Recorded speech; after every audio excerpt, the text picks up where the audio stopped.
ونصلي ونسلم على رسوله النبي الكريم اما بعد فاعوذ بالله من الشيطان الرجيم بسم الله الرحمن الرحيم قال الله تبارك وتعالى في القرآن المجيد يوم لا ينفع مال ولا بنون إلا من أتى الله بقلب سليم صدق اللہ العظیم۔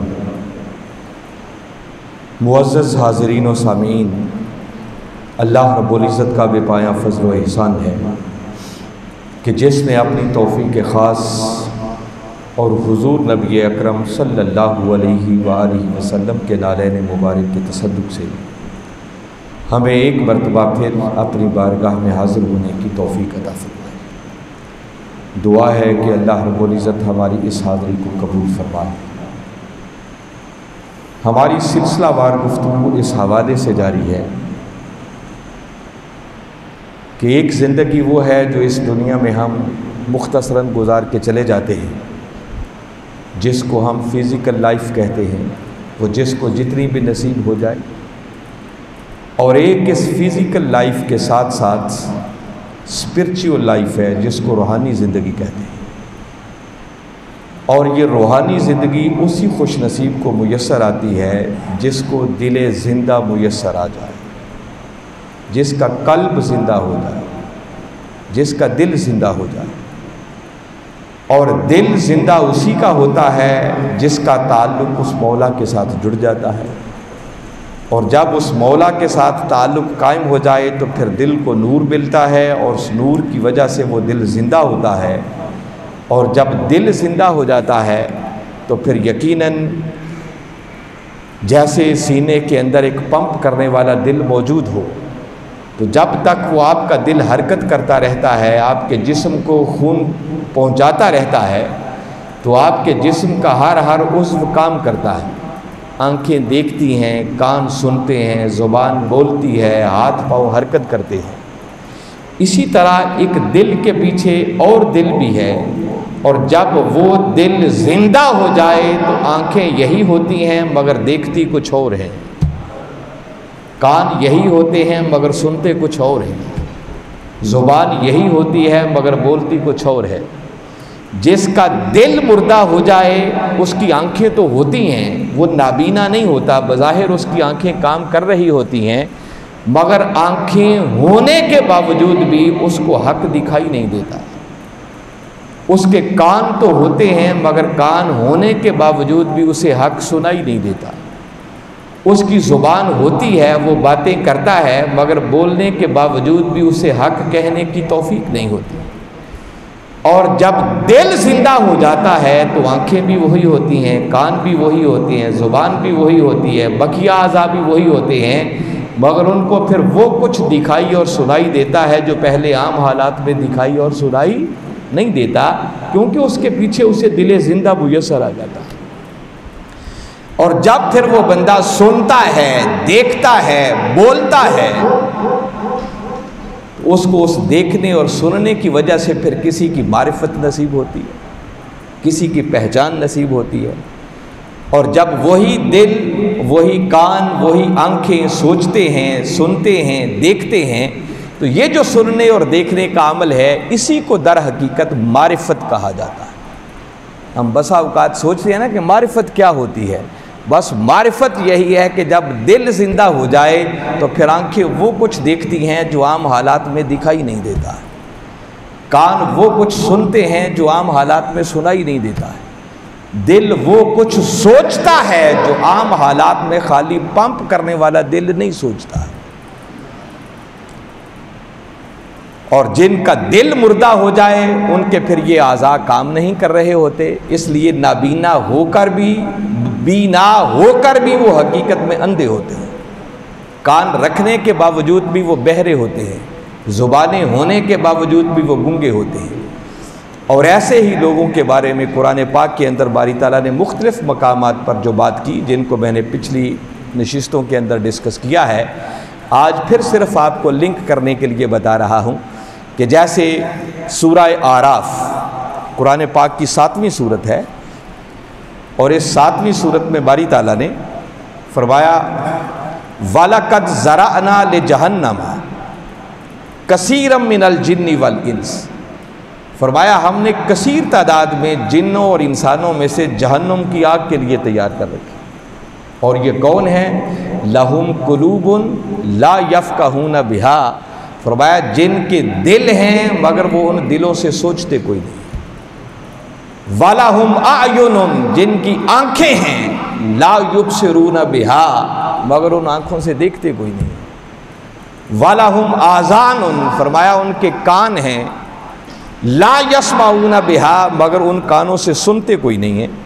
فرمایا وہ جن کو دل دیے سوچتے نہیں ہیں، آنکھیں دیں دیکھتے نہیں ہیں، کان دیے سنتے نہیں ہیں، ان کے لیے حسر کے انداز میں فرمایا اولئک کالانعام، فرمایا انسان ہونے کے باوجود بھی وہ ایسے ہی ہیں جیسے حیوان ہوتے ہیں، چوپائے ہوتے ہیں۔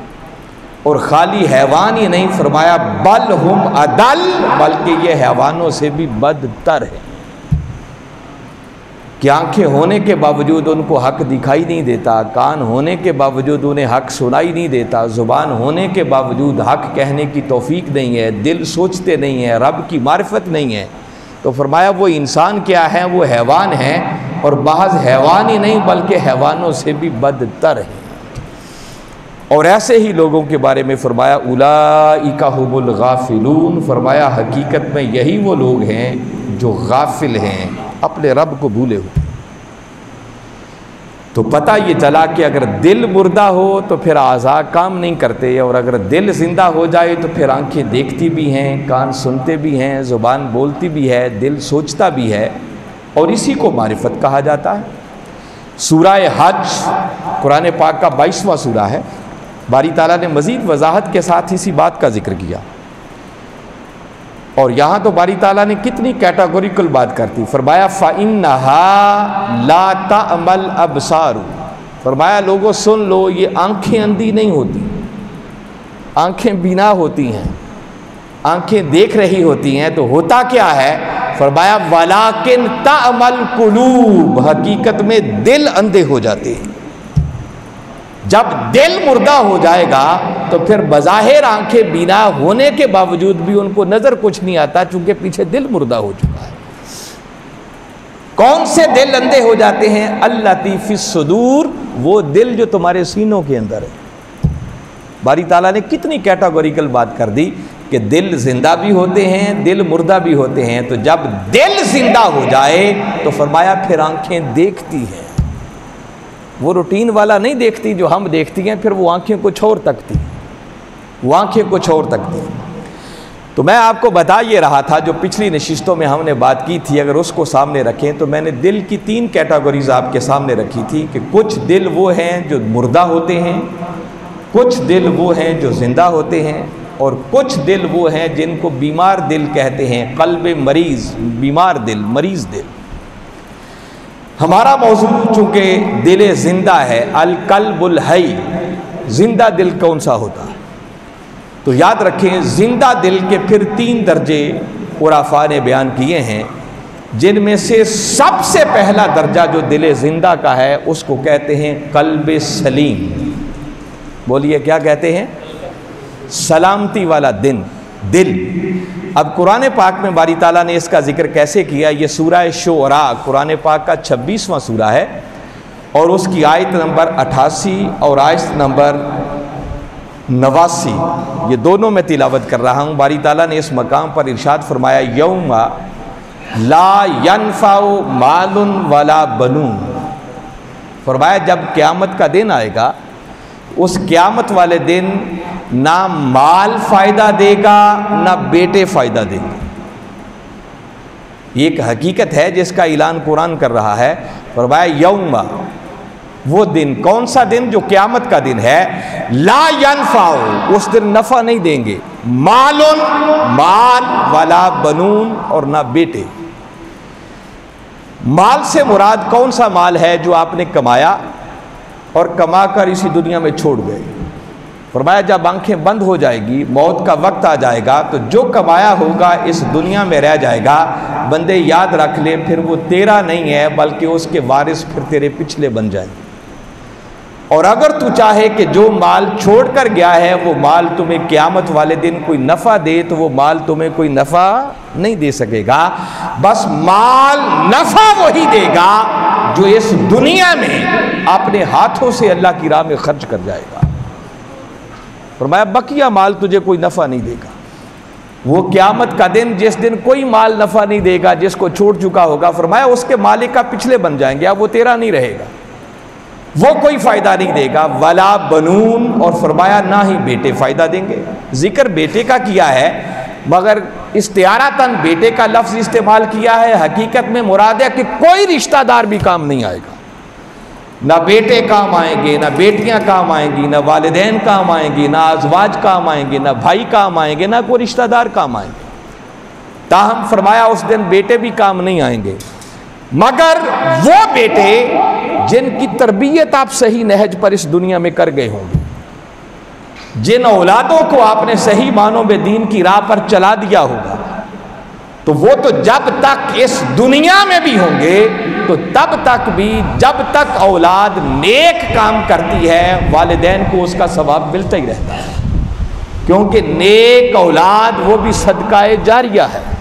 تو کون سے بیٹے فائدہ نہیں دیں گے جن کو آپ نے حق کی راہ پر چلایا نہیں، جن کی آپ نے تربیت نہیں کی، جن کو آپ نے دین سکھایا نہیں ہے۔ تو فرمایا یاد رکھو قیامت والے دن ایسے کوئی بیٹے بھی آپ کے کام نہیں آ سکیں گے۔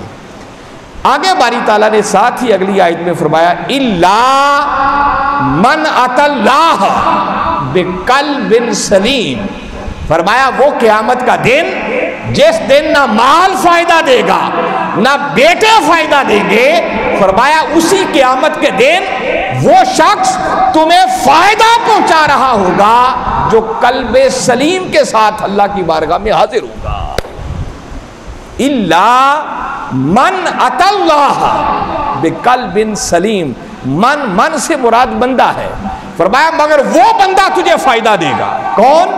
أَتَى اللَّهَ، جو اللہ کی بارگاہ میں حاضر ہوا۔ کیسے؟ بِقَلْبٍ سلیم، قلب سلیم کے ساتھ حاضر ہوا۔ تو اس کا مطلب یہ قلب سلیم ایک ایسا قلب ہے، زندہ دل کا یہ پہلا درجہ ہے کہ جس خوش نصیب کو یہ قلب سلیم میسر آ جائے، وہ جب کوئی مال فائدہ نہیں دے گا، کوئی بیٹا کام نہیں آئے گا، کوئی رشتہ دار کام نہیں آئے گا، مگر قلب سلیم رکھنے والا بندہ جس سے آپ کا بظاہر اس دنیا میں تعلق کوئی نہیں تھا، واسطہ کوئی نہیں تھا، فرمایا اگر وہ قلب سلیم والا بندہ مل جائے گا تو قیامت والے دن وہ بندہ بھی تمہیں فائدہ پہنچائے گا، وہ بندہ بھی تمہارے کام آئے گا۔ دیکھیں نا قیامت کے دن کی نسبت باری تعالیٰ نے خود قرآن پاک میں ارشاد فرمایا الاخلاء یومئذ بعضهم لبعض عدو الا المتقین، فرمایا جب قیامت کا دن آئے گا تو سب ایک دوسرے کے دشمن بن جائیں گے، ایک دوسرے سے بھاگ رہے ہوں گے، باپ بیٹے سے بھاگے گا، بیٹا باپ سے بھاگ رہا ہوگا کہ اس کو ضرورت پڑ گئی تو کہیں مجھ سے نیکیاں نہ مانگے، نفسا نفسی کا عالم ہوگا، بلکہ ایک دوسرے کے دشمن بن جائیں گے۔ قرآن یہ کہہ رہا ہے الاخلاء یومئذ بعضهم لبعض عدو، فرمایا جو اس دنیا میں بڑے قریب تھے قیامت کا دن آئے گا دشمنیاں بن جائیں گی، وہ دوستیاں دشمنیوں میں بدل جائیں گی، کوئی کسی کے کام نہیں آئے گا۔ الا المتقین، مگر وہ خوش نصیب جنہوں نے اپنے من تقوی کے نور سے روشن کر لیے ہوں گے، وہ دشمن نہیں بنیں گے، وہ اس دن بھی دوست بن کے کام آ رہے ہوں گے۔ اور جن کو کہا اس دن قائم آئیں گے، دوسری جگہ باری تعالیٰ نے انہی متقین کے بارے میں فرمایا یہ کون ہیں؟ فرمایا ان اولیاءہ الا المتقون، جو اپنے من کو تقوی کے نور سے روشن کر لیتے ہیں، حقیقت یہی وہ خوش نصیب ہیں جن کو خدا اپنی دوستی کے لیے چن لیتا ہے، جن کو اللہ اپنا ولی بنا لیتا ہے، دوست بنا لیتا ہے۔ تو وہ جو اللہ کے ولی ہیں وہ قیامت والے دن بھی کام آئیں گے، وہ دشمن نہیں بنیں گے بلکہ اس دن بھی دوست بن کر کام آ رہے ہوں گے۔ اور یہ کون ہوں گے؟ یہ وہی خوش نصیب ہوں گے جن کی نسبت قرآن کہتا ہے الا من اتی اللہ بقلب سلیم، جو قیامت والے دن قلب سلیم لے کر اللہ کی بارگاہ میں آئے گا، یہ وہ بندہ ہوگا کہ جس دن کوئی مال فائدہ نہیں دے گا، کوئی بیٹا فائدہ نہیں دے گا، کوئی رشتہ دار فائدہ نہیں دے گا، مگر قلب سلیم رکھنے والا شخص قیامت والے دن بھی فائدہ پہنچانے والا، وہ دوسروں کے کام آ رہا ہوگا۔ دیکھیں نا، قیامت والے دن تو نفسا نفسی کا عالم ہوگا، ہر کسی کو اپنی اپنی پڑی ہوگی، تو کوئی دوسرے کے کام کیا آئے گا۔ مگر جس خوش نصیب کو قلب سلیم مل جاتا ہے، خدا اعلان کر رہا ہے کہ وہ نفسا نفسی کے عالم میں نہیں ہوگا، وہ دوسروں کے بھی کام آ رہا ہوگا۔ اور قیامت والے دن تو نفسا نفسی کے عالم سے نکلنا بعد کی بات ہے، جن خوش نصیبوں کو قلب سلیم مل جاتا ہے، سلامتی والا دل میسر آ جاتا ہے، اللہ اسی دنیا کے اندر ان کو نفسا نفسی کے عالم سے نکال دیتا ہے۔ وہ یہاں بھی بڑی پرسکون زندگی گزار رہے ہوتے، ان کے دلوں سے پھر حسد، بغض، عناد، کینہ، حقد، یہ ساری چیزیں نکل جاتی ہیں۔ کسی کو کچھ ملے تو وہ دل میں حسد نہیں رکھتے، دلوں میں بغض پیدا نہیں ہوتا، کینہ نہیں رکھتے، بلکہ نعمت دوسرے پر اترتی ہے۔ قلب سلیم رکھنے والا شخص اسے دیکھ دیکھ کر بھی خوش ہو رہا ہوتا ہے کہ اس بندے پر میرے مولا کا انعام ہو رہا ہے۔ تو اللہ اسی دنیا کے اندر اس بندے کو نفسا نفسی کے عالم سے نکال دیتا ہے۔ تو پہلی بات تو باری تعالیٰ یہ فرما رہے ہیں کہ بھئی جب دل زندہ ہو جاتا ہے تو دل زندہ کا پہلا مرتبہ یہ ہے کہ اس بندے کو پھر سلامتی والا دل میسر آتا ہے۔ اب سلامتی والا دل کیا ہوتا ہے؟ میں سادہ لفظوں میں اگر اس کو ڈیفائن کرنا چاہوں اور آپ کے سامنے رکھنا چاہوں تو دیکھیے، اللہ رب العزت نے کچھ ظاہری اوامر نازل فرمائے ہیں اور کچھ باطنی اوامر ہیں، اسی طرح کچھ ظاہری نواہی ہیں اور کچھ باطنی نواہی ہیں۔ اپنے ظاہر کو ان ظاہری اوامر سے مزین کر لینا اور اپنے باطن کو ان باطنی اوامر سے مزین کر لینا، اور اپنے ظاہر کو ان ظاہری نواہی سے بچا لینا، پاک کر لینا، صاف کر لینا، اور اپنے باطن کو ان باطنی نواہی سے پاک اور صاف کر لینا۔ جو شخص اس طرح اپنے ظاہر اور باطن کو ظاہری اوامر و نواہی سے مزین کر لیتا ہے، باطنی نواہی سے اور باطنی نواہی کے ساتھ اس کو پاک صاف کر لیتا ہے، تو یوں سمجھیں کہ اللہ تعالیٰ اس کے دل کو سلامتی والا دل بنا دیتا ہے، یعنی اس کا دل پاک ہو گیا ہر قسم کی برائی سے۔ اب ظاہری اوامر کیا ہے؟ میں سادہ لفظوں میں بتاتا ہوں۔ اللہ تعالیٰ نے حکم نازل فرمایا کہ نماز قائم کرو، یہ ظاہری حکم ہے۔ زکوٰۃ ادا کرو، روزہ رکھو، حج کرو۔ اسی طرح ظاہری کچھ نواہی بھی ہیں، جیسے قتل کرنے سے منع کیا، زنا سے منع کیا، شراب پینے سے منع کیا، جتنے حرام ہونے والی چیزیں ہیں ان سب سے بچنا۔ تو یہ ظاہری اوامر بھی ہوئے، ظاہری نواہی بھی ہوئے۔ تو اپنے ظاہر کو ان ظاہری اوامر سے مزین کرنا اور ان ظاہری نواہی سے پاک کر لینا۔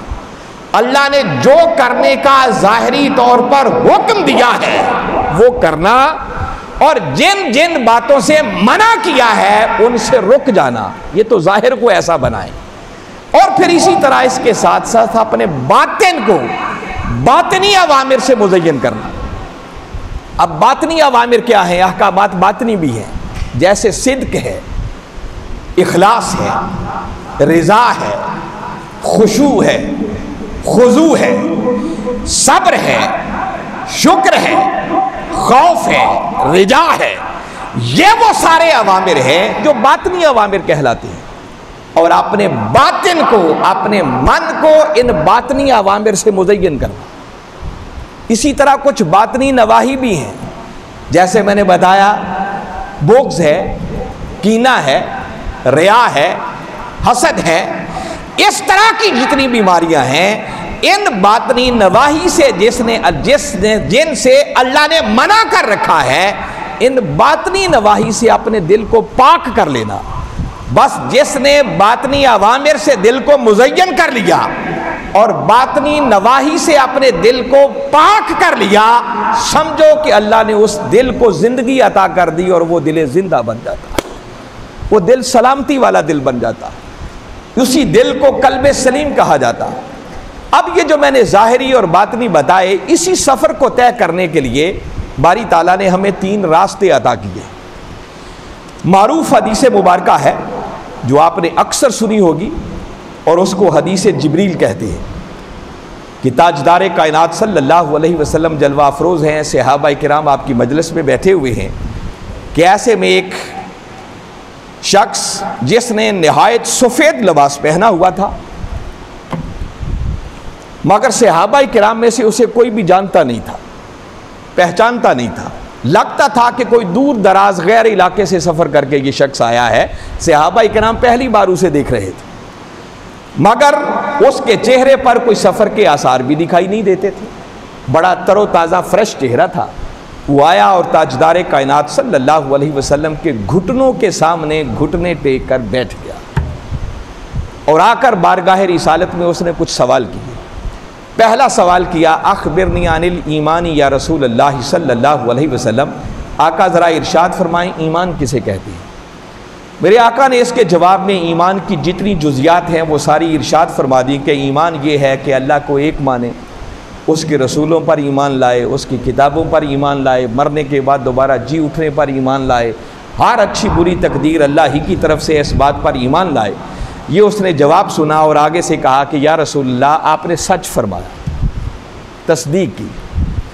پھر اس کے بعد اس نے دوسرا سوال کیا، اخبرنی عن الاسلام یا رسول اللہ صلی اللہ علیہ وسلم، آقا ذرا ارشاد فرمائیں اسلام کسے کہتے ہیں؟ اس کے جواب میں میرے آقا صلی اللہ علیہ وسلم نے ارشاد فرمایا کہ اسلام یہ ہے کہ توحید و رسالت کی گواہی کے بعد 5 وقت کی نماز ادا کرے، اللہ نے مال دیا ہے، صاحب نصاب ہے تو زکوٰۃ ادا کرے، رمضان کے روزے رکھے، اور اگر اللہ نے استطاعت دی ہے تو بیت اللہ کا حج کرے۔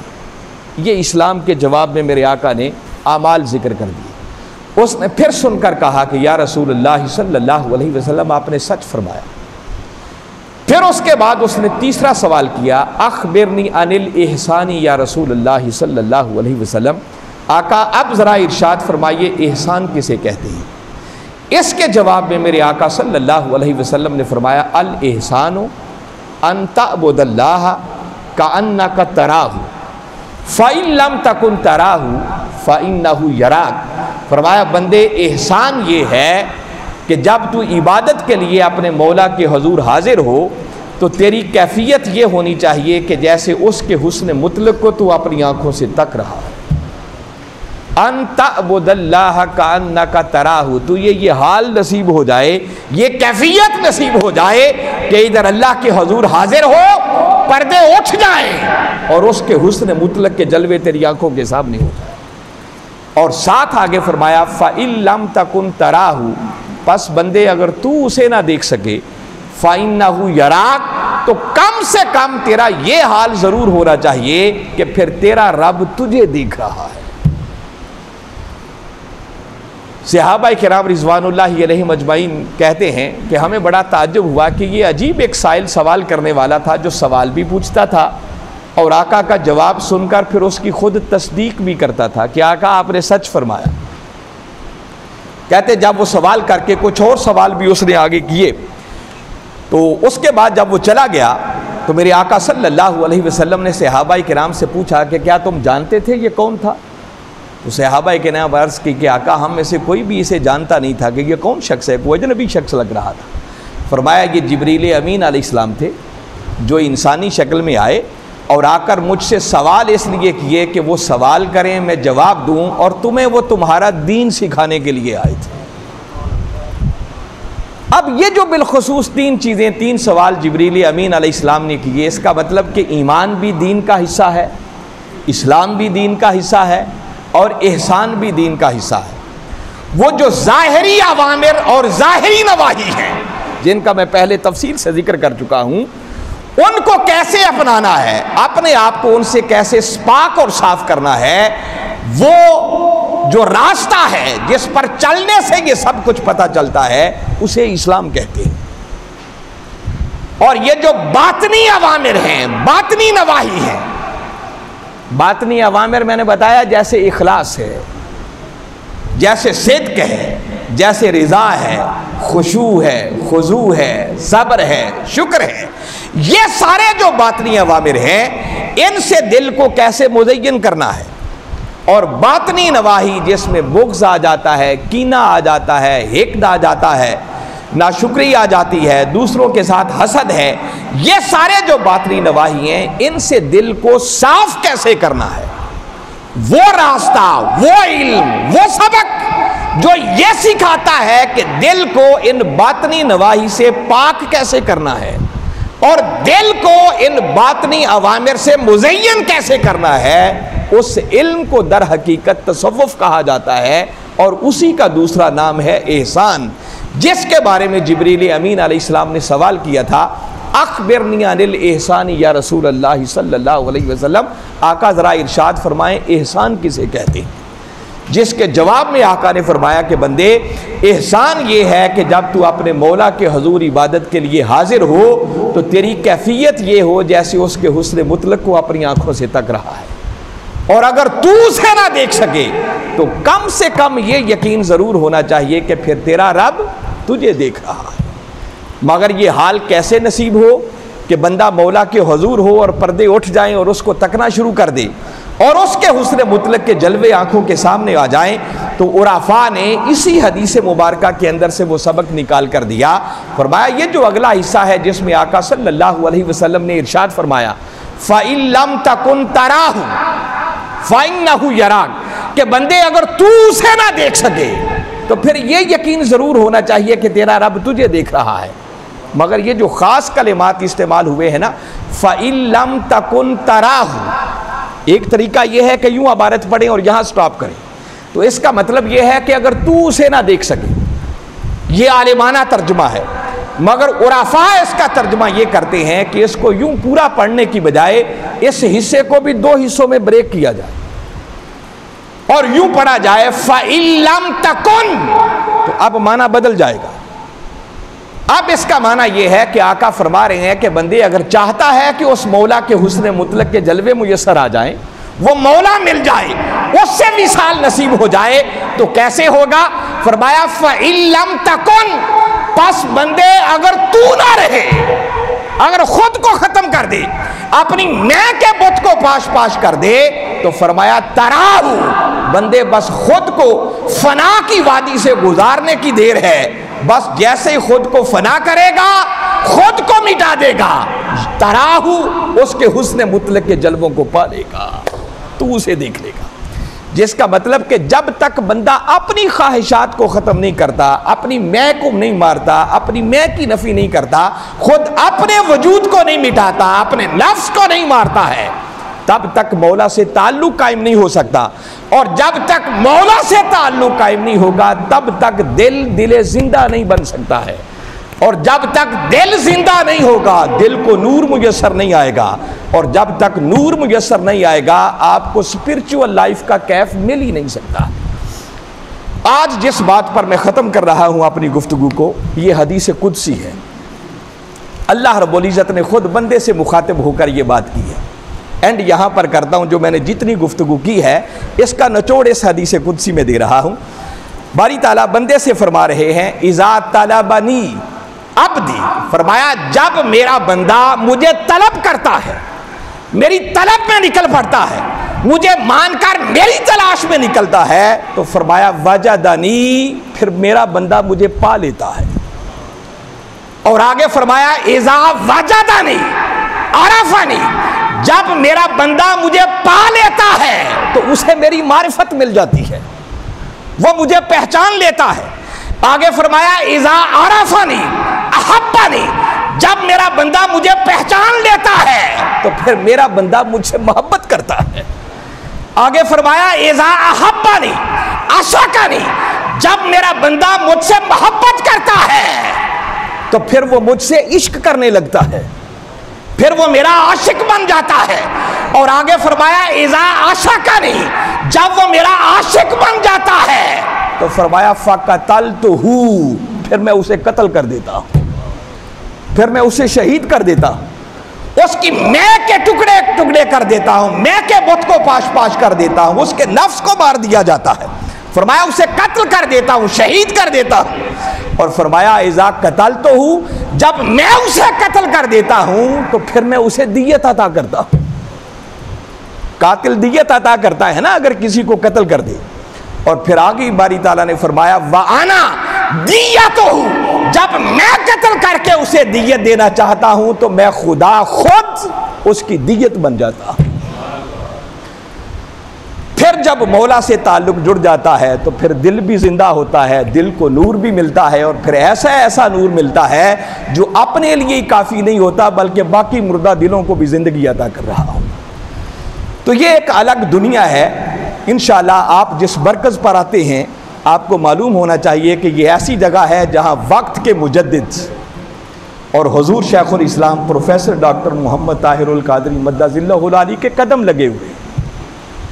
ان ہواؤں اور فضاؤں میں انہوں نے اپنی زندگی کا ایک عرصہ گزارا ہے، اور جن جگہوں سے اللہ کا ولی گزر جاتا ہے وہ جگہیں بھی حیات بخش بن جاتی ہیں. اس لیے جب یہاں پر آیا کریں تو ایسی نیت لے کر آیا کریں، نیت کے بغیر کسی کو نہیں ملتا. ارادہ لے کر آیا کریں، یہ جگہ بھی حیات بخش ہے.